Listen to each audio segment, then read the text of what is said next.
ಪ್ರಸಾದ್ ಅವರ ಮನೆಯಲ್ಲಿ ಬೆಳಿಗ್ಗೆ ಸೂರ್ಯಕಿರಣಗಳು ಮನೆಯೆಲ್ಲ ಪ್ರಸರಿಸಿರುತ್ತದೆ. ವರಾಂಡದಲ್ಲಿ ಕೂತ್ಕೊಂಡು ಪ್ರಸಾದ್ ವಾರ್ತಾಪತ್ರಿಕೆ ಓದ್ತಾ ಇರ್ತಾನೆ. ಶಾರದಾ ಕಾಫಿ ಕಪ್ ಹಿಡ್ಕೊಂಡು ಅಲ್ಲಿಗೆ ಬರ್ತಾಳೆ. ಕಿಟಕಿಯೊಳಗಿಂದ ಒಳಗಡೆ ಪೂಜಾ ರೂಮಿನಲ್ಲಿ ತಲೆ ಸ್ನಾನ ಮಾಡಿ ತಲೆ ಆರಿಸಿಕೊಳ್ಳುತ್ತಿರುವ ಮೂವರು ಸೊಸೆಯರು ಕಾಣಿಸುತ್ತಾರೆ. ಅವರ ಮೂವರು ಕೂದಲು ಮೊಣಕಾಲಿನ ಕೆಳಗಿನವರೆಗೂ ಎಷ್ಟೋ ಉದ್ದವಾಗಿ ಕಪ್ಪಗೆ ಮಿಂಚಿ ಹೋಗುತ್ತಾ ಇರುತ್ತದೆ. ಏನು ಅಂದ್ರೆ ಅಲ್ಲಿ ನೋಡ್ರಿ, ನಮ್ಮ ಮೂವರು ಸೊಸೆಯರನ್ನು ನೋಡ್ತಾ ಇದ್ರೆ ನನಗೆ ಎಷ್ಟೋ ಗರ್ವ ಆಗಿದೆ ಗೊತ್ತಾ. ಊರಲ್ಲಿ ಯಾರಿಗೂ ಇಲ್ಲದಷ್ಟು ತಿಳುವಳಿಕೆ ಬುದ್ಧಿವಂತಿಕೆ ನಮ್ಮ ಸೊಸೆಯರಿಗೆ ಸ್ವಂತ. ಹೌದು ಶಾರದಾ, ಮೂವರು ಲಕ್ಷ್ಮೀ ದೇವರೇ ಆಗಿರ್ತಾರೆ.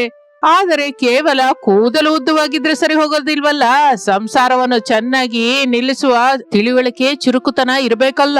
ನನ್ನ ಸೊಸೆಯರು ಕೇವಲ ಅಂದಗಾತಿಯರೊಂದೇ ಅಲ್ಲ, ಎಲ್ಲದರಲ್ಲಿಯೂ ಉತ್ತಮರು.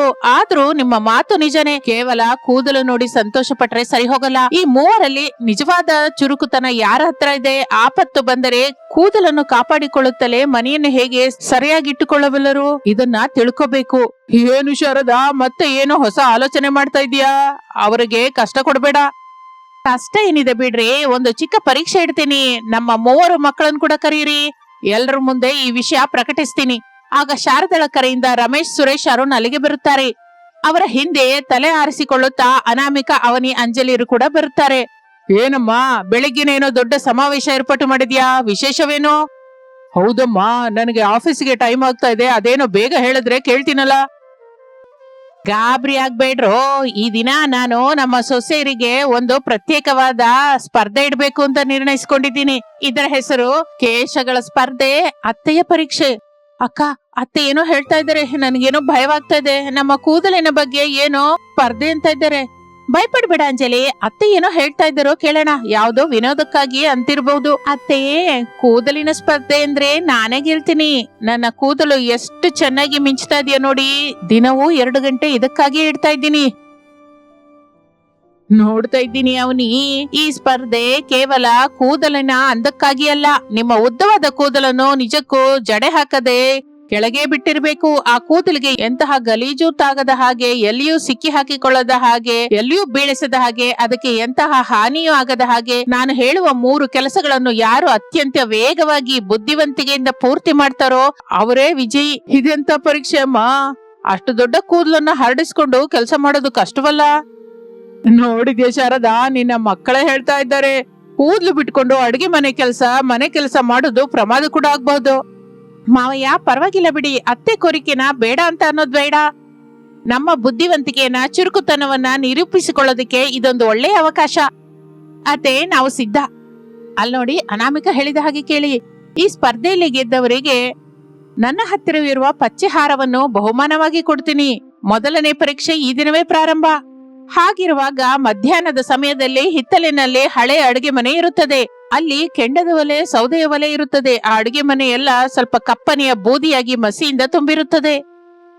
ಸೊಸೆಂದ್ರೆ, ಇಲ್ಲಿ ಬನ್ನಿ, ನಿಮ್ಮ ಮೊದಲ ಪರೀಕ್ಷೆ ಇಲ್ಲೇ. ಈ ಹಳೆ ಅಡುಗೆ ಮನೆಯಲ್ಲಿ ಸೌದೆ ಒಲೆ ಮೇಲೆ ನೀವು ಮೂವರು ಸೇರಿ ಪಾಯಸ ಮಾಡ್ಬೇಕು. ಸೌದೆ ಊದ್ಬೇಕಾದ್ರೆ ಹೊಗೆ ಬರುತ್ತೆ, ಮಸಿ ಕೂಡ ಎಗರುತ್ತೆ. ನಿಮ್ಮ ಕೂದಲು ಹರಡಿಸ್ಕೊಂಡೇ ಇರ್ಬೇಕು. ನಿಮ್ಮ ತಲೆಯಲ್ಲಿ ಒಂದು ಮಸಿ ಕೂಡ ಬೀಳಬಾರದು. ಕೂದಲಿನಲ್ಲಿ ನಿಜಕ್ಕೂ ಹೊಗೆ ವಾಸನೆ ಬರಲೇಬಾರದು. ಪಾಯಸ ಕೂಡ ಅದ್ಭುತವಾಗಿರ್ಬೇಕು. ಅಮ್ಮೋ, ಸೌದೆ ಒಲೆದ ಹೊಗೆನಾ? ನನ್ನ ಕೂದಲು ಬಹಳ ಸೂಕ್ಷ್ಮವಾಗಿದ್ದು, ಆ ಹೊಗೆ ತಗಲಿದ್ರೆ ನನ್ನ ಕೂದಲು ಸುವಾಸನೆ ಹೋಗಿ ಹೊಗೆ ವಾಸನೆ ಬರುತ್ತೆ. ಹೌದು ಅಕ್ಕ, ಆ ಮಸಿ ಎಗರಿ ತಲೆನಲ್ಲಿ ಬಿದ್ರೆ ಮತ್ತೆ ಸ್ನಾನ ಮಾಡೋದು ಬಹಳ ಕಷ್ಟ. ಆಲೋಚಿಸಿ ಸಿಸ್ಟರ್ಸ್. ಅತ್ತೆ, ಕೂದಲನ್ನು ಜಡೆ ಹಾಕೋಬಾರ್ದು ಅಂತಿದ್ದಾರೆ ಹೊರತು ಅದನ್ನ ಸುತ್ತಬಾರ್ದು ಅಂತ ಹೇಳಿಲ್ವಲ್ಲ. ಹಾಗೆ ನಾವು ಒಲೆಗೆ ಸ್ವಲ್ಪ ದೂರವಾಗಿದ್ದು ಕೆಲಸ ಮಾಡ್ಕೋಬಹುದು. ದೂರದಿಂದ ಅಡುಗೆ ಹೇಗೆ ಮಾಡ್ತೀವಿ ಅಕ್ಕ? ನಾನಂತೂ ನನ್ನ ಕೂದಲು ಹಾಳಾಗದ ಹಾಗೆ ನಿಧಾನವಾಗಿ ಅಡುಗೆ ಮಾಡ್ತೀನಿ. ಹಾಗೆ ಅಂದುಕೊಳ್ಳುತ್ತಾ 3 ಅಡುಗೆ ಮನೆಯೊಳಗೆ ಹೋಗುತ್ತಾರೆ. ಅವನಿ ಹೊಗೆ ತಗಲದ ಹಾಗೆ ಒಂದು ಕೈಯಿಂದ ಕೂದಲನ್ನು ಹಿಂದಕ್ಕೆ ಹಿಡಿದುಕೊಂಡು ಮತ್ತೊಂದು ಕೈಯಿಂದ ಸೌದೆಯನ್ನ ಜೋಡಿಸ್ತಾ ಇರ್ತಾಳೆ. ಆದರೆ ಆಕೆಗೆ ಹೊಗೆ ಕಣ್ಣಲ್ಲಿ ಬಿದ್ದು ಕೆಮ್ತಾ ಇರ್ತಾಳೆ. ಅಂಜಲಿ ಭಯಪಡುತ್ತಾ ದೂರದಲ್ಲಿ ನಿಂತ್ಕೊಂಡು ಹಾಲು ಸುರಿಯುತ್ತಾಳೆ. ಆದ್ರೆ ಪಾತ್ರೆ ಸೌದೆ ಒಲೆ ಮೇಲೆ ಸರಿಯಾಗಿ ಇಡಲಾರದೆ ಹಾಲು ಸ್ವಲ್ಪ ಉಕ್ಕಿ ಹೋಗುತ್ತದೆ. ಅವನಿ, ಅಂಜಲಿ ನಿಲ್ಲಿ, ಹಾಗೆ ಮಾಡಿದರೆ ಕೂದಲು ಹಾಳಾಗಿ ಹೋಗುತ್ತೆ, ಅಡುಗೆನೂ ಹಾಳಾಗುತ್ತೆ. ನನ್ನ ಹತ್ರ ಒಂದು ಉಪಾಯವಿದೆ.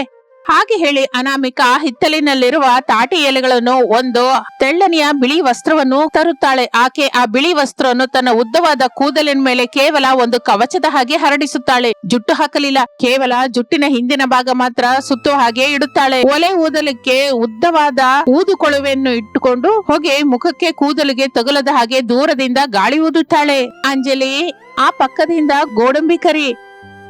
ಅವನಿ, ನೀನು ಒಲೆಗೆ ದೂರದಿಂದ ಸಕ್ಕರೆನ ಹಾಕು. ಸೌದೆಯ ಹೊಗೆ ನೇರವಾಗಿ ಹೋಗುವ ಹಾಗೆ ಮೇಲಿರುವ ಚಿಕ್ಕ ಕಿಟಕಿಯನ್ನ ತೆಗೆದಿಡೋಣ. ಹಾಗೆ ಅನ್ನುತ್ತಾ ಅನಾಮಿಕಾ ಬುದ್ಧಿವಂತಿಕೆಯಿಂದ ಅಡಿಗೆ ಮನೆಯೊಳಗಿರುವ ಕಿಟಕಿಯನ್ನೆಲ್ಲ ತೆಗೆಯುತ್ತಾಳೆ. ಅದರಿಂದ ಹೊಗೆ ಹೊರಗೆ ಹೊರಟು ಹೋಗುತ್ತದೆ. ಕೂದಲಿಗೆ ಬೆಳ್ಳಿಯ ವಸ್ತ್ರ ರಕ್ಷಣವಾಗಿದ್ದರಿಂದ ಎಂತಹ ಅಂಟು ತಾಗಲಿಲ್ಲ. ಪಾಯಸ ಸಿದ್ಧವಾಗುತ್ತದೆ. ಶಾರದಾ ಒಳಗಡೆಗೆ ಬರುತ್ತಾಳೆ. ಆಗ್ಲೇ ಪಾಯಸ ಆಗೋಯ್ತಾ? ಒಂದ್ಸಲ ನಿಮ್ಮ ಕೂದಲನ್ನು ತೋರಿಸಿ. ಹಾಗೆ ಎಂದು ಶಾರದಾ ಮೂವರ ಕೂದಲನ್ನು ಪರೀಕ್ಷಿಸುತ್ತಾಳೆ. ಅವನಿ ಕೂದಲಿಗೆ ಸ್ವಲ್ಪ ಹೊಗೆ ವಾಸನೆ ಬರ್ತಾ ಇರುತ್ತೆ. ಅಂಜಲಿ ಕೂದಲು ಕೊನೆಯಲ್ಲಿ ಸ್ವಲ್ಪ ಬೂದಿ ಅಂಟಿರುತ್ತದೆ.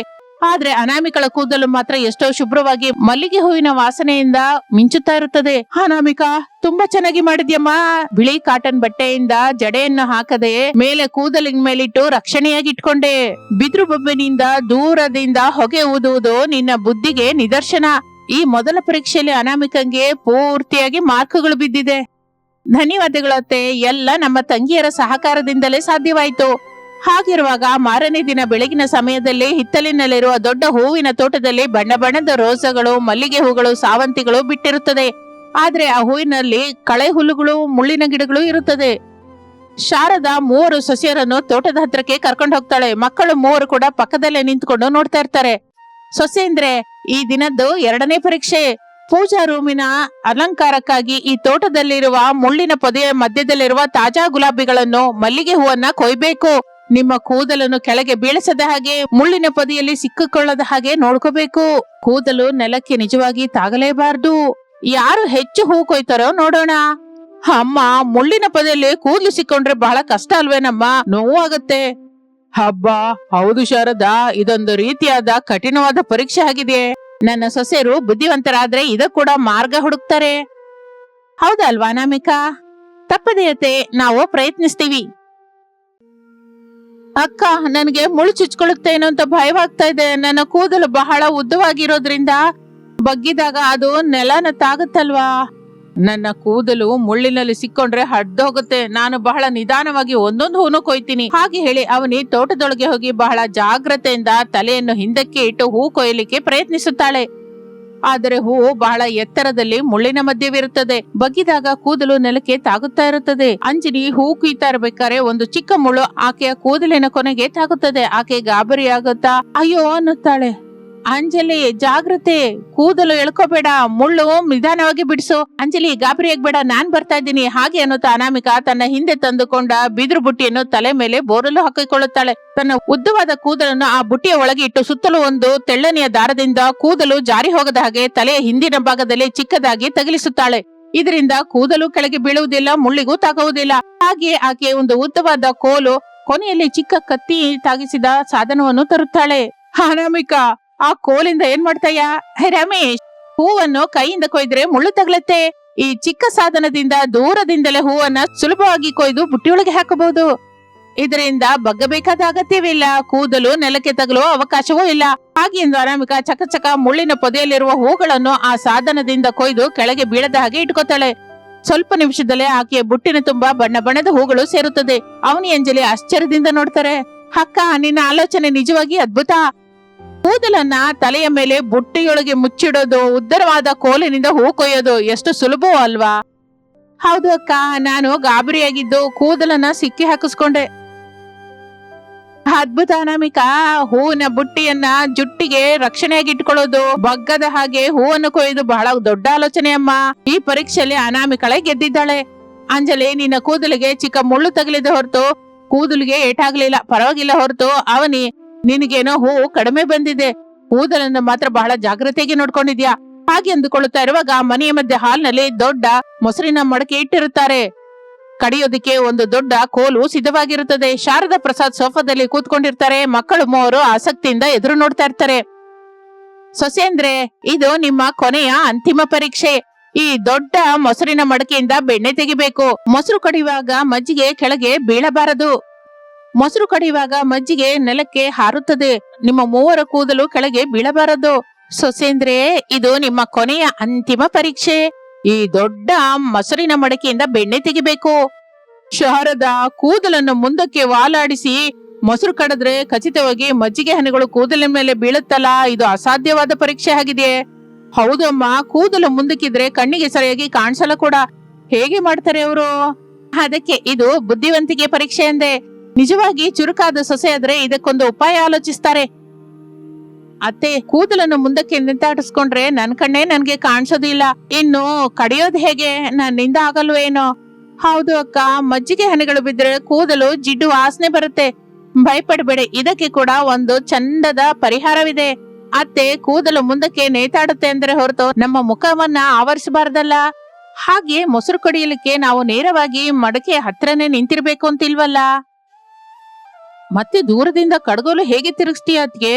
ನೋಡು ಸುರೇಶ್, ಒಂದು ಚಿಕ್ಕ ಹಗ್ಗದ ಸಹಾಯದಿಂದ ಮೊಸರು ಕಡಿಯಬಹುದು ಎಂದು ಹೇಳಿ ಅನಾಮಿಕಾ ಒಳಗಡೆಗೆ ಹೋಗಿ 2 ಉದ್ದವಾದ ಕೋಲು ತರುತ್ತಾಳೆ. ಕಡಗೋಲಿಗೆ ಒಂದು ಹಗ್ಗವನ್ನು ಕಟ್ಟುತ್ತಾಳೆ. ಮಡಕೆಗೂ ಅವಳಿಗೂ ಮಧ್ಯದಲ್ಲಿ ಒಂದು ದೊಡ್ಡವಾದ ಪಾರದರ್ಶಕವಾದ ಪ್ಲಾಸ್ಟಿಕ್ ಶೀಟ್ ಅಡ್ಡವಾಗಿಡುತ್ತಾಳೆ. ಆಕೆ ಮಡಕೆಗೆ 3 ಅಡಿ ಮುಂದಕ್ಕೆ ಇರುತ್ತಾಳೆ. ತನ್ನ ಉದ್ದವಾದ ಕೂದಲನ್ನು ಮುಂದಕ್ಕೆ ಹಾಕಿಕೊಳ್ಳುತ್ತಾಳೆ. ಆದರೆ ಮುಖಕ್ಕೆ ಅಡ್ಡ ಬಾರದ ಹಾಗೆ ಜುಟ್ಟನ್ನು 2 ಪಕ್ಕದಲ್ಲೂ ಇಡುತ್ತಾಳೆ. ದೂರದಲ್ಲಿ ನಿಂತುಕೊಂಡು ಆ ಹಗ್ಗವನ್ನು ಕಡಿಯಲಿಕ್ಕೆ ಶುರು ಮಾಡುತ್ತಾಳೆ. ವಾವ್ ಅತ್ತಿಗೆ, ಎಷ್ಟು ಒಳ್ಳೆ ಉಪಾಯವಿದು. ದೂರದಿಂದ ನೀನು ಹಗ್ಗ ಎಳಿತಾ ಇದ್ರೆ ಕಡಗೋಲು ತಿರುಗ್ತಾ ಇದೆ. ಮಧ್ಯದಲ್ಲಿ ಅಡ್ಡವಾಗಿರುವ ಪ್ಲಾಸ್ಟಿಕ್ ನಿಂದ ಮಜ್ಜಿಗೆ ಒಂದು ಹನಿ ಕೂಡ ಅತ್ತಿಗೆ ಕಡೆ ಬರ್ತಾ ಇಲ್ಲ. ಹೌದು ಅರುಣ್, ಇದರಿಂದ ನಮ್ಮ ಕೂದಲಿಗೆ ಯಾವ ಪ್ರಮಾದವೂ ಇರೋದಿಲ್ಲ. ಅವನಿ, ಅಂಜಲಿ, ನೀವು ಕೂಡ ಇದೇ ಪದ್ಧತಿಯಲ್ಲಿ ಮಾಡಿ. ಆಗ ಅನಾಮಿಕಾ ಹೇಳಿದ ವಿಧಾನದಿಂದಲೇ ಅವನಿ, ಅಂಜಲಿ ಕೂಡ ಹಗ್ಗವನ್ನು ಹಿಡಿದುಕೊಂಡು ದೂರದಿಂದ ಸುಲಭವಾಗಿ ಮೊಸರು ಕಡಿಲಿಕ್ಕೆ ಶುರು ಮಾಡುತ್ತಾರೆ. 3 ಕೂದಲು ಮುಂದಕ್ಕೆ ನೇತಾಡುತ್ತಲೇ ಇರುತ್ತದೆ. ಆದ್ರೆ ಒಂದು ಮಜ್ಜಿಗೆ ಹನಿ ಕೂಡ ಅವರ ತಲೆ ಮೇಲೆ ಬೀಳಲಿಲ್ಲ. ಸ್ವಲ್ಪ ಹೊತ್ತಿಗೆ ಮಡಕೆಯಲ್ಲಿ ಬೆಣ್ಣೆ ತೇಲುತ್ತದೆ. ಅದ್ಭುತ ಅನಾಮಿಕಾ, ನೀನು ನಿನ್ನ ಬುದ್ಧಿವಂತಿಕೆಗೆ ಮುಗ್ಧನಾಗಿ ಹೋದೆ. ಬಹಳ ಸುಲಭವಾಗಿ, ಶಾಸ್ತ್ರೀಯವಾಗಿ ಆಲೋಚಿಸಿದೆ. ಹೌದು, ನಾನು ಈ ಪರೀಕ್ಷೆಯನ್ನು ಇಟ್ಟಾಗ ಇಂಥ ಅದ್ಭುತವಾದ ಪರಿಹಾರ ಕೂಡ ಇರುತ್ತೆ ಅಂತ ಆಲೋಚಿಸಿರಲೇ ಇಲ್ಲ. ಅನಾಮಿಕಾ, ನೀನು ಕೇವಲ ಅಂದವಾದ ಉದ್ದನ ಕೂದಲಿರುವ ಸೊಸೆ ಮಾತ್ರವೇ ಅಲ್ಲ, ಈ ಮನೆಗೆ ಲಕ್ಷ್ಮೀದೇವಿ. ಅತ್ಯಂತ ಚುರುಕಾದವಳಮ್ಮ. ಹಾಗಿರುವಾಗ ಆ ದಿನ ಸಾಯಂಕಾಲದ ಸಮಯದಲ್ಲಿ ಮನೆಯೆಲ್ಲ ದೀಪಗಳಿಂದ ಅಲಂಕರಿಸಿರುತ್ತದೆ. ಕುಟುಂಬ ಸಭ್ಯರೆಲ್ಲ ಹಾಲ್ನಲ್ಲಿ ಕೂತಿರ್ತಾರೆ. ಶಾರದಾ ತನ್ನ ಕೈಯಲ್ಲಿರುವ ಬಂಗಾರದ ಪಚ್ಚೆ ಹಾರವನ್ನು ತೆಗೆಯುತ್ತಾಳೆ. ದೊಡ್ಡ ಸೊಸೆ ಅನಾಮಿಕಾ, ಇಲ್ಲಿ ಬಾಮ್ಮ. ನೀನು ನಾನು ಇಟ್ಟ ಪ್ರತಿ ಪರೀಕ್ಷೆಯಲ್ಲಿಯೂ ನಿನ್ನ ಚುರುಕುತನವನ್ನ, ಸಹನೆಯನ್ನ, ಬುದ್ಧಿವಂತಿಕೆಯನ್ನ ನಿರೂಪಿಸಿದ್ದೀಯಾ. ನಿನ್ನ ಜೊತೆ ನಿನ್ನ ವಾರಗಿತ್ಯರನ್ನು ಕೂಡ ರಕ್ಷಿಸಿದ್ದೀಯಾ. ಈ ಪಚ್ಚೆ ಹಾರ ನಿನಗೆ ಸ್ವಂತ. ಧನ್ಯವಾದಗಳು ಅತ್ತೆ. ಆದ್ರೆ ಈ ವಿಜಯ ಕೇವಲ ನನ್ನೊಬ್ಬಳದ್ದಲ್ಲ. ಅವನಿ, ಅಂಜಲಿ ಇಬ್ಬರು ನನಗೆ ಸಹಕರಿಸಿದ್ದಾರೆ. ಅವರ ಸಹಕಾರವಿಲ್ಲದೆ ಇದ್ದರೆ ನಾನು ಒಬ್ಬಳೇ ಯಾವ ಕೆಲಸವೂ ಮಾಡಲಾರದೆ ಹೋಗ್ತಾ ಇದ್ದೆ. ಇಲ್ಲ ಅಕ್ಕ, ನಿನ್ನ ಚುರುಕುತನದ ಮುಂದೆ ನಾವೇನು? ನಿನ್ನಿಂದಲೇ ನಮ್ಮ ಕೂದಲು ಹಾಳಾಗದ ಹಾಗೆ ಕೆಲಸಗಳು ಮಾಡೋದು ಹೇಗೆ ಕಲ್ತ್ಕೊಂಡ್ವಿ. ಹೌದು ಅಕ್ಕ, ನೀನು ನಮಗೆ ದೊಡ್ಡ ದಿಕ್ಕಾಗಿ ನಿಂತಿದ್ಯಾ. ನಮ್ಮ ಅತ್ತೆ ಇಟ್ಟ ಪರೀಕ್ಷೆಯಲ್ಲಿ ನಮ್ಮ 3 ಗೆಲ್ಲೋದಕ್ಕೆ ನೀನೇ ಕಾರಣ. ನಿಮ್ಮ 3 ಒಗ್ಗಟ್ಟುತನ ನೋಡ್ತಾ ಇದ್ರೆ ನನ್ನ ಹೊಟ್ಟೆ ತುಂಬೋಯ್ತು. ರಮೇಶ್, ನಿನ್ನ ಹೆಂಡತಿ ಅನಾಮಿಕಾ ಈ ಮನೆಗೆ ನಿಜವಾದ ಮಹಾಲಕ್ಷ್ಮಿ. ಸಭಾಷ್ ಅನಾಮಿಕಾ. ಹೌದಮ್ಮ, ಅನಾಮಿಕಳ ಸಮಯ ಸ್ಫೂರ್ತಿ ನನಗೆ ಯಾವಾಗಲೂ ಗರ್ವಕ್ಕೆ ಕಾರಣವೇ. ನೋಡಿದ್ಯೋ ಶಾರದಾ, ನಿನ್ನ ಪರೀಕ್ಷೆಯಿಂದ ಸೊಸೆಯರ ಮಧ್ಯೆ ಎಂತ ಈರ್ಷೆ, ದ್ವೇಷ ಬಾರದ ಹಾಗೆ ಮತ್ತಷ್ಟು ಒಗ್ಗಟ್ಟು ಬೆಳೆದಿದೆ. ಎಲ್ರು ಎಷ್ಟೋ ಸಂತೋಷದಿಂದ ಇದ್ದಾರೆ. ಹೌದು ರೀ, ನನ್ನ 3 ಉದ್ದ ಕೂದಲಿನ ಸೊಸೆಯರು ಕೇವಲ ರೂಪದಲ್ಲಿಯೇ ಅಲ್ಲ, ಗುಣದಲ್ಲಿಯೂ ಬುದ್ಧಿಯಲ್ಲಿಯೂ ದೊಡ್ಡವರು ಅಂತ ರುಜುವಾಗಿದೆ. ನನ್ನ ಸೊಸೆಯರಿಗೆ ನಾನೇ ದೃಷ್ಟಿ ತೆಗಿಬೇಕು ಇನ್ನು. ಹಾಗೆ ಎಲ್ಲರೂ ಸಂತೋಷದಿಂದ ನಗುತ್ತಾರೆ. ಅನಾಮಿಕಾ ಅತ್ತೆಯ ಆಶೀರ್ವಾದ ತೆಗೆದುಕೊಳ್ಳುತ್ತಾಳೆ. 3 ಸೊಸೆಯರು ಒಬ್ಬರನ್ನೊಬ್ಬರು ಆಲಂಗಿಸುತ್ತಾರೆ. ಆ ಮನೆಯೆಲ್ಲ ಆನಂದದಿಂದ ಬದಲಾಗುತ್ತದೆ. ಇದು ಇಂದಿನ ಕತೆ. ಮತ್ತೊಂದು ಆಸಕ್ತಿಕರ ಕತೆ ಜೊತೆ ಮತ್ತೆ ಸೇರೋಣ. ಅಲ್ಲಿವರೆಗೂ ವಿರಾಮ. ನಮಸ್ತೆ. ಪ್ರಸಾದನ ಕುಟುಂಬ ಒಂದು ಕಾಲದಲ್ಲಿ ಆರ್ಥಿಕವಾಗಿ ಸ್ಥಿರವಾಗಿದ್ದಿತ್ತು. ಆದರೆ ಕಾಲ ಕಳೆಯುತ್ತಿದ್ದ ಹಾಗೆ ರಮೇಶ್ ಮಾಡಿದ ಚಿಕ್ಕ ಪುಟ್ಟ ವ್ಯಾಪಾರಿಗಳು ಏಟು ತಿಂದು ಈಗ ಆ ಕುಟುಂಬ ಆರ್ಥಿಕ ಸಂಕ್ಷೋಭೆಯಲ್ಲಿ ಕುಗ್ಗಿ ಹೋಗಿತ್ತು. ರಮೇಶ್, ಈ ತಿಂಗಳ ಕೊನೆ ಬಂತಪ್ಪ. ಪಕ್ಕದ ಮನೆ ಶಾಪ್ ಸುರೇಶ್ ಅವರ ಹತ್ರ ತಂದ ಸಾಮಾನುಗಳ ಸಾಲ ತೀರಿಸ್ಬೇಕು, ಮನೆಗೆ ಬಾಡಿಗೆ ಕಟ್ಟಬೇಕು. ನಿನಗೇನೋ ಯಾವ ಕೆಲಸವೂ ಸಿಗ್ತಾ ಇಲ್ಲ. ಹೀಗಾದ್ರೆ ಹೇಗೋ ಈ ಸಂಸಾರ ಎಳ್ಕೊಂಬರೋದು? ನನಗಂತೂ ಯಾವ ದಾರಿ ಏನೂ ಕಾಣಿಸ್ತಾ ಇಲ್ಲ. ಹೌದು ರೀ, ದಿನ ದಿನಕ್ಕೂ ನಮ್ಮ ಪರಿಸ್ಥಿತಿ ದಾರುಣವಾಗಿ ತಯಾರಾಗ್ತಾ ಇದೆ. ದೇವರೇನೋ ನಮಗೆ ಯಾಕೆ ಇಷ್ಟೊಂದು ಕಷ್ಟ ಕೊಡ್ತಾ ಇದ್ದಾನೋ ಅರ್ಥವಾಗ್ತಿಲ್ಲ. ನಾನೇನ್ ಮಾಡು ಅಂತೀರಾ? ನಾನು ಕೆಲಸಕ್ಕಾಗಿ ತಿರುಗ್ತಾ ಇದ್ದೀನಿ, ಆದ್ರೆ ನನಗೆ ಅದೃಷ್ಟ ಕೂಡಿ ಬರ್ತಾ ಇಲ್ಲ. ಏನು ಅಂದ್ರೆ, ನೀವೆಲ್ರೂ ಖಂಡಿತ ಕುಗ್ಗಿ ಹೋಗಬೇಡಿ. ಕಷ್ಟ ಸುಖ ಅನ್ನುವುದು ಚಕ್ರದ ಹಾಗೆ. ಕತ್ತಲಾದ ನಂತರ ಬೆಳಕು ಬಂದ ಹಾಗೆ ನಮ್ಮ ಕಷ್ಟಗಳು ಕೂಡ ಬೇಗದಲ್ಲೇ ತೊಲಗಿ ಹೋಗುತ್ತೆ. ಅಮ್ಮ ಅನಾಮಿಕಾ, ನೀನ್ ಹೇಳುವ ಮಾತುಗಳು ಕೇಳೋದಕ್ಕೆ ಚೆನ್ನಾಗಿರುತ್ತೆ ತಾಯಿ. ಆದ್ರೆ ಕೈಯಲ್ಲಿ ದುಡ್ಡು ಇಲ್ಲದಿದ್ರೆ ಸಂಸಾರನ ಹೇಗೆ ಹೇಳ್ಕೊಂಬರೋದು? ಇದಕ್ಕೆ ದಾರಿಯಲ್ಲಿ ತಾಯಿ. ಅತ್ತೆ, ಬರುವ ಶುಕ್ರವಾರ ವರಲಕ್ಷ್ಮಿ ವ್ರತ ಅಲ್ವಾ? ನಮ್ಮ ಪ್ರಾಚೀನ ಗ್ರಂಥದಲ್ಲಿ ಅಮ್ಮನವರ ಮಹಿಮೆಯ ಬಗ್ಗೆ ಹೇಳಿದ್ದಾರೆ. ನಾವು ಭಕ್ತಿ ಶ್ರದ್ಧೆಯಿಂದ ಮಹಾಲಕ್ಷ್ಮಿಯನ್ನು ಪೂಜಿಸಿದರೆ ನಮ್ಮ ಕಷ್ಟಗಳು ತೀರಿ ನಮ್ಮ ಮನೆಯಲ್ಲಿ ಲಕ್ಷ್ಮಿ ಕಟಾಕ್ಷ ತೀರುತ್ತೆ ಅಂತ ನಮ್ಮ ನಂಬಿಕೆ ಅತ್ತೆ. ಆದ್ದರಿಂದ ನಾವು ವರಲಕ್ಷ್ಮಿ ವ್ರತ ಮಾಡೋಣ. ಅನಾಮಿಕಾ, ನಿನ್ನ ಆಲೋಚನೆ ತುಂಬಾ ಚೆನ್ನಾಗಿದೆ. ಆದ್ರೆ ವ್ರತ ಮಾಡೋದು ಅಂದ್ರೆ ಮಾತಾ? ಪೂಜೆಗೆ ಸಾಮಾನುಗಳು ಬೇಕು, ಹಣ್ಣು ಹೂಗಳು ಬೇಕು. ಅದಕ್ಕಿಂತ ಮುಖ್ಯವಾಗಿ ವ್ರತ ಮುಗಿಸಿದ ನಂತರ ಕನಿಷ್ಠ 9 ಜನ ಇಲ್ಲ 11 ಜನ ಮುತ್ತೈದೆಯರಿಗೆ ಕರೆಸಿ ಅವರಿಗೆ ಹೊಟ್ಟೆ ತುಂಬಾ ಊಟ ಹಾಕಿ ಬಾಗಿನ ಕೊಡಬೇಕು. ನಮ್ಮ ಹತ್ತಿರ ಮುತ್ತೈದೆಗಳಿಗೆ ಕೊಡುವ ರವಿಕೆ ಬಟ್ಟೆಗೆ ಕೂಡ ದುಡ್ಡಿಲ್ವಲ್ಲ. ಹೌದಮ್ಮ ಅನಾಮಿಕಾ, ಲಕ್ಷ್ಮೀ ದೇವಿ ಪೂಜೆ ಅರ್ಧ ಮಾಡಬಾರ್ದು. 10 ಜನಕ್ಕೆ ಬಾಗಿನ ಕೊಡಲೇ ಇದ್ದಿದ್ದಾಗ ನಾವು ಅಷ್ಟು ದೊಡ್ಡ ಪೂಜೆ ಹೇಗೆ ಮಾಡ್ತೀವಿ ತಾಯಿ? ಮಾವಯ್ಯನವ್ರೆ, ದೇವರು ನಮ್ಮ ಹತ್ತಿರ ಇರುವ ದುಡ್ಡನ್ನಾಗಲಿ ಆಡಂಬರವನ್ನಾಗಲಿ ನೋಡುವುದಿಲ್ಲ, ನಮ್ಮ ಮನಸ್ಸಿನಲ್ಲಿರುವ ಭಕ್ತಿಯನ್ನು ನೋಡುತ್ತಾನೆ. ಭಕ್ತಿಯಿಂದ ಸಮರ್ಪಿಸಿದ ತುಳಸಿ ದಳಕ್ಕಾದರೂ ದೇವರು ನಮ್ಮನ್ನು ಕ್ಷಮಿಸುತ್ತಾನೆ. ನಮ್ಮ ಹತ್ತಿರ ಇರುವ ಶಕ್ತಿಯ ಮೇರೆಗೆ ಶ್ರದ್ಧೆಯಿಂದ ಪೂಜೆ ಮಾಡಿಕೊಳ್ಳೋಣ. ನಮ್ಮ ಭಕ್ತಿಯನ್ನು ನೋಡಿ ಆ ಲಕ್ಷ್ಮೀ ದೇವಿ ಕರುಣಿಸದೇ ಇರ್ತಾಳ? ನೀವು ನನಗೆ ಅನುಮತಿ ಕೊಡಿ, ಎಲ್ಲವನ್ನು ನಾನೇ ಹತ್ರ ನಿಂತು ನೋಡ್ಕೋತೀನಿ. ನಿನ್ನ ನಂಬಿಕೆನೆ ನಮ್ಮನೆಗೆ ರಕ್ಷೆ ಅಮ್ಮ. ಹಾಗೆ ತಾಯಿ, ನೀನು ಅಂದ ಹಾಗೆ ವರಲಕ್ಷ್ಮಿ ವ್ರತವನ್ನು ಮಾಡೋಣ. ಇನ್ನು ಅನಾಮಿಕಾ ಪೂಜೆಗೆ ಬನ್ನಿ ಎಂದು ಕರೆಯಲಿಕ್ಕೆ ಪಕ್ಕದ ಮನೆಗೆ ಹೋಗುತ್ತಾಳೆ. ಪಕ್ಕದ ಮನೆ ಸುರೇಶ್ ಅವನಿಯರ ದೊಡ್ಡ ಬಂಗಲೆ. ಹಾಲ್ನಲ್ಲಿ ಅವನಿ, ಆಕೆ ಪಕ್ಕದ ಮನೆ ಅಂಜಲಿ ಕೂತಿರುತ್ತಾರೆ. ಆಗಲೇ ಅನಾಮಿಕಾ ಅಲ್ಲಿಗೆ ಬರ್ತಾಳೆ. ಅವನಿಯವರೇ, ಅಂಜಲಿಯವರೇ, ನಮಸ್ಕಾರ.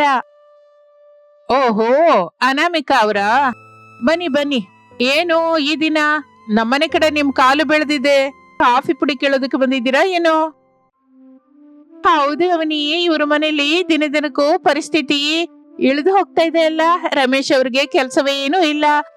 ಮತ್ತೆ ಚಿಕ್ಕ ಪುಟ್ಟ ಸಾಮಾನಿಗಾಗಿ ನಮ್ಮ ಹತ್ರಕ್ಕೆ ಬರದೆ ಯಾರ ಹತ್ರಕ್ಕೆ ಹೋಗ್ತಾರೆ? ಅನಾಮಿಕಾ ಮನಸ್ಸಿನಲ್ಲಿ ದುಃಖಪಟ್ಟರು ಹೊರಗಡೆ ನಗತ್ತಾ, ಇಲ್ಲ ರೀ, ನಾನು ಏನೋ ಕೇಳೋದಿಕ್ಕೆ ಬಂದಿಲ್ಲ. ಬರುವ ಶ್ರಾವಣ ಶುಕ್ರವಾರ ನಮ್ಮ ಮನೆಯಲ್ಲಿ ವರಲಕ್ಷ್ಮಿ ಪೂಜೆ ಮಾಡ್ಕೋತಾ ಇದ್ದೀವಿ. ನೀವಿಬ್ಬರು ತಪ್ಪದೆ ಬಂದು ಅಮ್ಮನವರ ತೀರ್ಥ ಪ್ರಸಾದ ಸ್ವೀಕರಿಸಿ ಬಾಗಿನ ತೆಗೆದುಕೋಬೇಕು ಅಂತ ಕರೆಯೋದಿಕ್ಕೆ ಬಂದೆ. ತಗೊಳ್ಳಿ ತಾಂಬೂಲ. ಅಮ್ಮ, ಕೇಳಿದ್ಯಾ ಅಂಜಲಿ?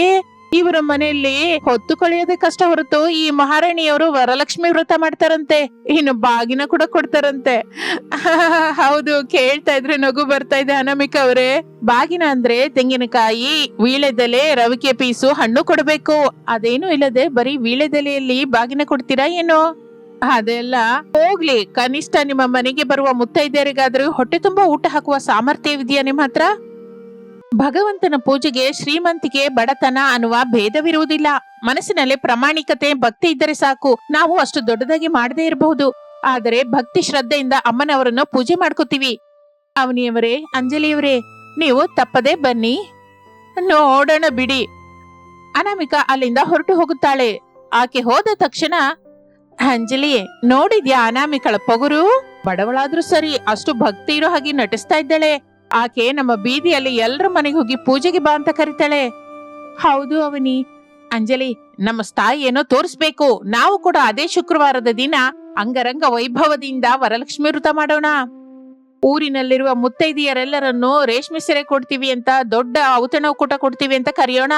ಆಗ ಆ ಬಡ ಅನಾಮಿಕಳ ಮನೆಗೆ ಒಬ್ರು ಕೂಡ ಹೋಗೋದಿಲ್ಲ, ಎಲ್ರು ನಮ್ಮನೆಗೆ ಬರ್ತಾರೆ. ವಾವ್, ಸೂಪರ್ ಐಡಿಯಾ ಅವನಿ. ಆ ಅನಾಮಿಕಂಗೆ ಅವಮಾನ ಆಗ್ಬೇಕು, ಆಕೆಯ ಗರ್ವ ಭಂಗವಾಗಬೇಕು. ನಾವು ಎಲ್ಲರಿಗೂ ವಿಷಯ ತಿಳಿಸೋಣ. ಅವನಿ ಅಂಜಲಿಯರು ಬೀದಿಯಲ್ಲಿರುವ ಮುತ್ತೈದೆ ಎಲ್ಲರಿಗೂ ವಿಷಯ ತಿಳಿಸುತ್ತಾರೆ. ರೇಷ್ಮೆ ಸೀರೆ ಬಾಗಿನವಾಗಿ ಕೊಡುತ್ತಾರೆ, ಒಳ್ಳೆಯ ಔತಣಕೂಟ ಇರುತ್ತೆ ಅಂತ ಕೂಡ ಹೇಳುತ್ತಾರೆ. ಅದೇ ಸಮಯದಲ್ಲಿ ಅನಾಮಿಕ ಕೂಡ ಮನೆ ಮನೆಗೆ ಹೋಗಿ ಅಮ್ಮನವರ ಪೂಜೆಗೆ ಸಾದಾ ಸೀದವಾಗಿ ಆಹ್ವಾನಿಸುತ್ತಾಳೆ. ಆದ್ರಿಂದ ಬೀದಿಯಲ್ಲಿರುವ ಮಹಿಳೆಯರಲ್ಲಿ ದೊಡ್ಡ ಹಡಾಹುಡಿ ಶುರುವಾಗುತ್ತದೆ. ಏನೇ ವಿಶಾಲಾಕ್ಷಿ, ಈ ಶುಕ್ರವಾರ ನಮ್ಮ ಬೀದಿಯಲ್ಲಿ ಇಬ್ರು ಪೂಜೆ ಮಾಡ್ಕೋತಾ ಇದ್ದಾರೆ. ಯಾರ ಮನೆಗೆ ಹೋಗ್ಬೇಕೋ ಅರ್ಥವಾಗ್ತಿಲ್ಲ. ಹೌದು ಕಾಮಾಕ್ಷಿ, ಅವನಿ ಅಂಜಲಿಯರು ಕೂಡ ತಮ್ಮ ಮನೆಯಲ್ಲಿ ಬಹಳ ದೊಡ್ಡ ರೀತಿಯಲ್ಲಿ ವರಲಕ್ಷ್ಮಿ ವ್ರತ ಮಾಡ್ತಾ ಇದ್ದಾರಂತೆ.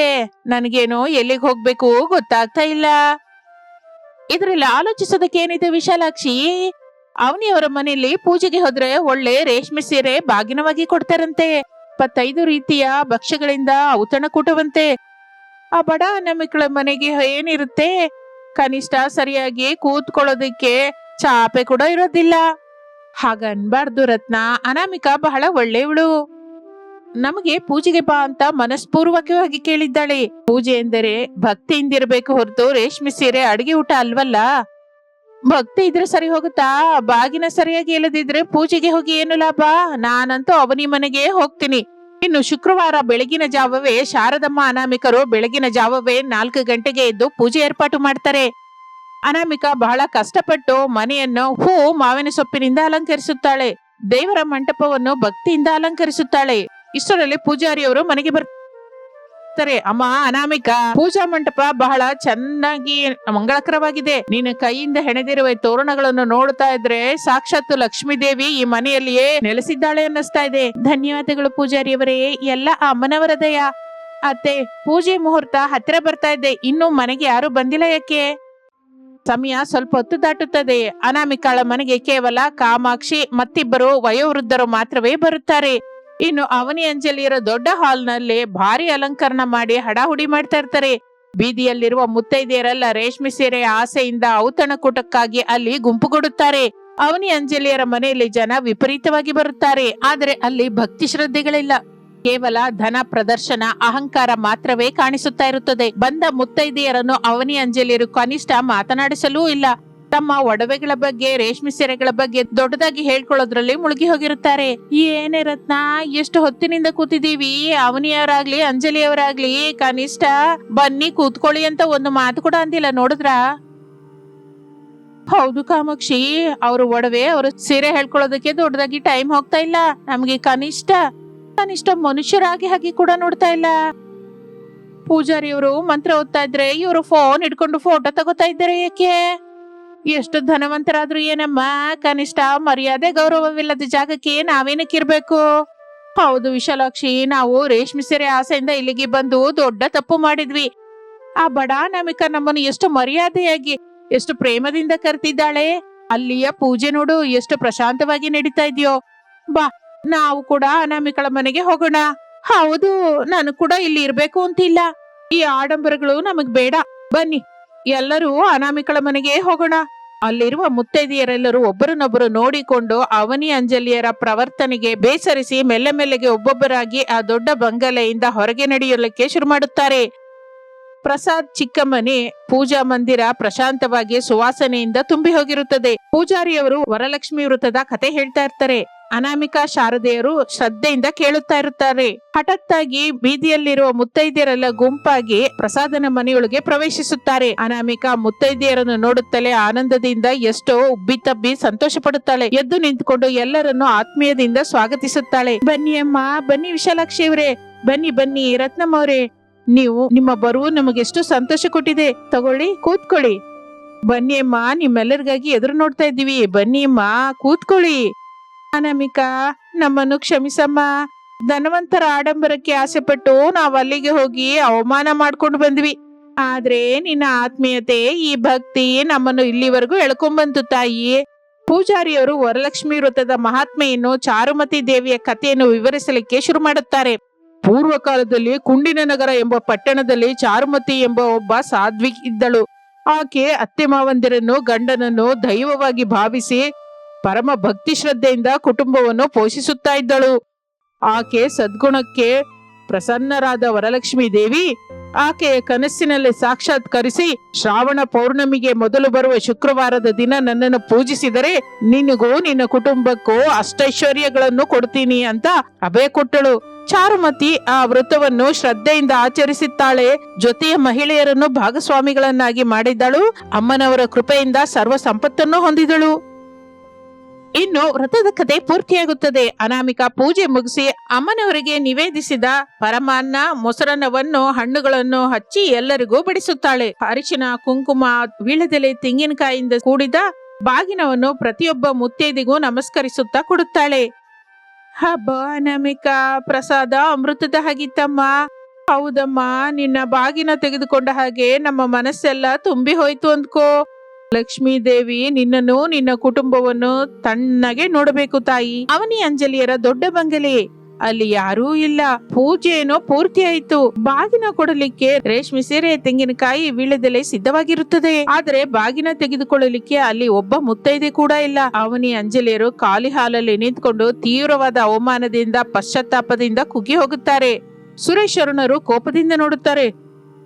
ನೋಡಿದ್ರ ಅವನಿ, ಅಂಜಲಿ, ನಿಮ್ಮ ಧನದ ಮದದಿಂದ, ಅಹಂಕಾರದಿಂದ ನಮ್ಮ ಮರ್ಯಾದೆ ಹೋಯ್ತು. ಸಾವಿರಾರು ರೂಪಾಯಿ ಖರ್ಚು ಮಾಡಿ ಪೂಜೆ ಮಾಡಿದ್ರೆ ಏನು ಲಾಭ? ಬಾಗಿನ ತೆಗೆದುಕೊಳ್ಳಲಿಕ್ಕೆ ಒಬ್ಬ ಮನುಷ್ಯ ಕೂಡ ಇಲ್ಲ. ಹೌದು, ಪೂಜೆ ಎಂದರೆ ಭಕ್ತಿಯನ್ನು ಮರೆತು ಹೋಗಿ ಅನಾಮಿಕಳನ್ನು ಅವಮಾನಿಸಬೇಕು ಅಂತ ನಾಟಕ ಮಾಡಿದ್ರಿ. ಈಗ ನಿಮ್ಮ ಪ್ಲಾನ್ಸ್ ಎಲ್ಲ ರಿವರ್ಸ್ ಆಯ್ತು. ಊರಿನಲ್ಲಿರೋರೆಲ್ಲ ನಿಮ್ಮ ನೋಡಿ ನಗ್ತಾ ಇದ್ದಾರೆ. ಸುರೇಶ್, ನಾವು ಬಹಳ ದೊಡ್ಡ ತಪ್ಪು ಮಾಡಿದ್ವಿ. ಅನಾಮಿಕಳನ್ನು ಕೀಳಾಗಿ ನೋಡಿ ತಪ್ಪು ಮಾಡಿದ್ವಿ. ಹೌದು ಅರುಣ್, ಈ ಬಾಗಿನ ತೆಗೆದುಕೊಳ್ಳದೆ ಇದ್ರೆ ನಮ್ಮ ವ್ರತ ಪರಿಪೂರ್ಣವಾಗುವುದಿಲ್ಲಲ್ಲ. ಅಮ್ಮನವರ ಕೋಪಕ್ಕೆ ಗುರಿಯಾಗುತ್ತೀವಿ. ಈಗ ಏನ್ ಮಾಡ್ಬೇಕು? ಇನ್ನೇನ್ ಮಾಡ್ತೀರಾ? ನಿಮ್ಮ ಅಹಂಕಾರವನ್ನು ಪಕ್ಕಕ್ಕಿಟ್ಟು ಅನಾಮಿಕಳನ್ನು ಕ್ಷಮಾಪಣೆ ಕೇಳಿ. ಆಕೆಯ ಮನಸ್ಸು ಬಹಳ ವಿಶಾಲವಾದದ್ದು. ಆಕೆಯನ್ನು ಬಿಟ್ಟು ಬೇರೆ ಯಾರು ನಿಮ್ಮನ್ನ ಕಾಪಾಡಲಾರರು. ಅವನಿ ಅನಾಮಿಕಂಗೆ ಫೋನ್ ಮಾಡುತ್ತಾಳೆ. ಅನಾಮಿಕಾ ಫೋನ್ ಲಿಫ್ಟ್ ಮಾಡುತ್ತಾಳೆ. ಅನಾಮಿಕಾ ಅವರೇ, ನಮ್ಮನ್ನು ಕ್ಷಮಿಸಿಬಿಡಿ. ನಾನು ಅಂಜಲಿ ಧನದ ಗರ್ವದಿಂದ ಕಣ್ಣು ಮುಚ್ಕೊಂಡು ಹೋಗಿ ನಿಮ್ಮನ್ನ ಎಷ್ಟೋ ಮಾತುಗಳಂದ್ವಿ, ಅವಮಾನಿಸಿದ್ವಿ. ಆದ್ರೆ ಈ ದಿನ ದೇವರು ನಮಗೆ ತಕ್ಕ ಶಾಸ್ತಿ ಮಾಡಿದ್ದಾನೆ. ನಮ್ಮ ಮನೆಗೆ ಬಂದವರೆಲ್ಲ ನಮ್ಮನ್ನು ಬಿಟ್ಟು ನಿಮ್ಮ ಮನೆಗೆ ಬಂದಿದ್ದಾರೆ. ನಮ್ಮ ಮನೆಯಲ್ಲಿ ಬಾಗಿನ ತೆಗೆದುಕೊಳ್ಳಲಿಕ್ಕೆ ಒಬ್ಬರು ಕೂಡ ಬರ್ಲಿಲ್ಲ. ಅಕ್ಕ, ಪ್ಲೀಸ್ ಅಕ್ಕ, ನೀನೇ ನಮ್ಮ ಮರ್ಯಾದೆ ಕಾಪಾಡಬೇಕು. ಹೌದು ಅಕ್ಕ, ನಮ್ಮನ್ನು ಕ್ಷಮಿಸಿ. ನಿನ್ನ ಮನೆಯಲ್ಲಿರುವ ಮುತ್ತೈದರನ್ನ ಕರ್ಕೊಂಡು ನಮ್ಮ ಮನೆಗೆ ಬರ್ತೀಯ ಅಕ್ಕ? ಅಯ್ಯೋ ಅಂಜಲಿ, ಅವನಿ, ಅಳಬೇಡಿ. ಪೂಜೆ ವ್ರತಗಳು ಅನ್ನೋದು ಪೈಪೋಟಿಯಾಗಿ ಅಲ್ಲ, ಪುಣ್ಯಕ್ಕಾಗಿ. ನೀವು ತಪ್ಪು ತಿಳಿದುಕೊಂಡಿದ್ದೀರಲ್ಲ, ಅದು ಸಾಕು. ನಾನು ಈಗಲೇ ಎಲ್ಲರನ್ನು ಕರೆದುಕೊಂಡು ನಿಮ್ಮ ಮನೆಗೆ ಬರ್ತೀನಿ. ಅನಾಮಿಕಾ ಹಾಲ್ನಲ್ಲಿರುವ ಮುತ್ತೈದರ ಜೊತೆ ಮಾತನಾಡಿ ಅವರೆಲ್ಲರನ್ನು ಕರೆದುಕೊಂಡು ಅವನಿ ಅಂಜಲಿಯರ ದೊಡ್ಡ ಬಂಗಲೆಗೆ ಹೋಗುತ್ತಾಳೆ. ಅಕ್ಕ, ನಮ್ಮನ್ನು ಕ್ಷಮಿಸು. ನಿನ್ನ ಸಂಸ್ಕಾರದ ಮುಂದೆ ನಮ್ಮ ದುಡ್ಡು, ಅಹಂಕಾರ ತಲೆ ಬಗ್ಗಿಸುವುದು ತಪ್ಪಲಿಲ್ಲ. ಹೌದು ಅಕ್ಕ, ನೀನು ಬಹಳ ಪದ್ಧತಿಯುಳ್ಳವಳು. ಅವನಿ, ಅಂಜಲಿ, ದೇವರು ನಮ್ಮನ್ನು ಆಶೀರ್ವದಿಸುವುದು ಅಹಂಕಾರವನ್ನು ಬಿಟ್ಟು ಸಹ ಜೀವಗಳ ಜೊತೆ ಪ್ರೇಮದಿಂದ, ಮಮತೆಯಿಂದ ಇರೋದಕ್ಕೆ. ದುಡ್ಡು ಈ ದಿನ ಇರುತ್ತದೆ, ನಾಳೆ ಹೋಗುತ್ತೆ. ಆದರೆ ಮನುಷ್ಯರ ಮಧ್ಯೆ ಇರುವ ಅನುಬಂಧಗಳು, ಪ್ರೇಮ ಯಾವತ್ತಿಗೂ ನಿಂತು ಹೋಗುತ್ತದೆ. ಬನ್ನಿ, ಪೂಜೆ ಮುಗಿಸಿಕೊಂಡು ಎಲ್ಲರಿಗೂ ಬಾಗಿನ ಕೊಡುವಿರಂತೆ. ಅಂಜಲಿಯರು ಮುತ್ತೈದೆಯರೆಲ್ಲರಿಗೂ ಕ್ಷಮಾಪಣೆ ಹೇಳಿ ಭಕ್ತಿಯಿಂದ ಬಾಗಿನ ಕೊಡುತ್ತಾರೆ. ಬಂದವರೆಲ್ಲ ಆನಂದದಿಂದ ಅವರನ್ನು ಆಶೀರ್ವದಿಸುತ್ತಾರೆ. ಶಬಾಷ್ ಅನಾಮಿಕಾ, ನಿನ್ನ ವಿವೇಕ, ನಿನ್ನ ಸಹನೆ ಈ ದಿನ ಈ ಇಬ್ಬರ ಅಹಂಕಾರವನ್ನು ಕರಗಿಸಿ ಅವರನ್ನು ಒಳ್ಳೆಯ ಮನುಷ್ಯರನ್ನಾಗಿ ಬದಲಾಯಿಸಿತು. ನಿನ್ನಂತಹ ಸೊಸೆ ಇರುವ ಮನೆಗೆ ಯಾವತ್ತಿಗೂ ಒಳ್ಳೆಯದಾಗುತ್ತದೆ. ಕೆಲವು ತಿಂಗಳ ನಂತರ ಅನಾಮಿಕಾ ಮಾಡಿದ ನಿಷ್ಕಲ್ಮಶವಾದ ವರಲಕ್ಷ್ಮಿ ಪೂಜೆ ಫಲವನ್ನು ಕೊಡುತ್ತದೆ. ರಮೇಶನಿಗೆ ಒಂದು ದೊಡ್ಡ ಕಾಂಟ್ರಾಕ್ಟ್ ಸಿಗುತ್ತದೆ. ಆರ್ಥಿಕ ಕಷ್ಟಗಳೆಲ್ಲ ಒಂದೊಂದಾಗಿ ತೊಲಗಿ ಹೋಗುತ್ತದೆ. ಪ್ರಸಾದನ ಮನೆ ಮತ್ತೆ ಐಶ್ವರ್ಯದಿಂದ, ಸಂತೋಷದಿಂದ ತುಂಬಿ ಹೋಗುತ್ತದೆ. ಪಕ್ಕದ ಸಂಧಿಯಲ್ಲಿರುವ ಅವನಿ ಅಂಜಲಿಯರು ಕೂಡ ತಮ್ಮ ಅಹಂಕಾರವನ್ನು ಪೂರ್ತಿಯಾಗಿ ಬಿಡುತ್ತಾರೆ. ಅನಾಮಿಕಳನ್ನು ತಮ್ಮ ಸ್ವಂತ ಅಕ್ಕನ ಹಾಗೆ ಗೌರವಿಸುತ್ತಾ, ಯಾವಾಗಲೂ ಯಾವ ಪೂಜೆ ನಡೆದರೂ ಅನಾಮಿಕಳ ಸಲಹೆ ಕೇಳುತ್ತಾ ಆನಂದದಿಂದ ಜೀವಿಸುತ್ತಾರೆ.